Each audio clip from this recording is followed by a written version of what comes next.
Last day of maternity leave. നീണ്ട 1 വർഷം 2 ആഴ്ചയ്ക്കും ശേഷം നാളെ ജോലിക്ക് കയറണം. ഹൈബ്രിഡായ ജോലിയായ കാരണം എന്നും ഓഫീസിൽ പോകേണ്ട വരില്ല എന്ന് വിചാരിക്കാം. പക്ഷെ അതല്ല, ഇനി മാനേജറായിട്ടുള്ള 1-to-1 ഡിപ്പെൻഡ് ചെയ്തിരിക്കും. ഇനി ഓഫീസിൽ പോവാന്ന് വെച്ചാലോ, ഡ്രൈവ് ചെയ്യാത്തതുകൊണ്ട് ബസ് എടുക്കണം. ബസ്സിൽ കയറി പോവാനാണെങ്കിൽ 3.5 മണിക്കൂർ എടുക്കും ഓഫീസ് എത്താൻ. തിരിച്ചു വരാനും അങ്ങനെ തന്നെ. അപ്പം മൊത്തം ട്രാവലിങ്ങിന് 7 മണിക്കൂർ ദിവസത്തെ ഹുദാ ഹവ. എന്നും പറഞ്ഞ് നമുക്ക് ജോലി കളഞ്ഞിട്ട് പോരാൻ പറ്റില്ലല്ലോ. പിന്നെ പണ്ടത്തെ പോലെ അല്ലല്ലോ, ജോലിയുടെ ഇടയ്ക്കും എന്തെങ്കിലും ആവശ്യം വന്നാൽ ആദ്യം അടുത്തോട്ട് ഓടി വരണമല്ലോ.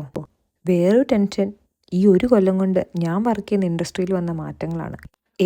വേണമെങ്കിൽ നമ്മുടെ ജോലി കൊണ്ടുപോവാം എന്നുള്ള അവസ്ഥയിലാണല്ലോ. ദാറ്റ് മീൻസ് ജോലിക്ക് കയറി കഴിഞ്ഞാൽ ഉഴപ്പുക എന്നുള്ളത് ഒരു ഓപ്ഷനേ അല്ല. മാറ്റേണിറ്റി കഴിഞ്ഞ് കയറുന്ന എല്ലാ അമ്മമാരുടെയും മനസ്സിൽ ഇതൊക്കെ തന്നെയായിരിക്കും. ഒരു കാര്യത്തിൽ ഞാൻ ലക്കിയാണ്, ഇപ്പം അവനെ നോക്കാൻ എൻ്റെ അമ്മയുണ്ട്. പിന്നെ അമ്മ പോയി കഴിയുമ്പോൾ അജിത്തിൻ്റെ പാരൻസും വരും. അതുകൊണ്ട് അവൻ്റെ കാര്യത്തിൽ അത്രയ്ക്ക് ടെൻഷൻ അടിക്കണ്ട. പിന്നെ ഞാൻ എൻ്റെ കാര്യത്തിൽ ടെൻഷൻ അടിച്ചാൽ മതി. ഈ 1 കൊല്ലം സ്ക്രീൻ തോണ്ടി തോണ്ടി ബ്രെയിൻ റോട്ടിൻ്റെ അങ്ങറ്റാണ് എനിക്ക്. അതെല്ലാം ഒന്ന് മാറ്റിയെടുത്തിട്ട് വേണം ഇനി മര്യാദയ്ക്കൊന്ന് ജോലിക്കിരിക്കാൻ.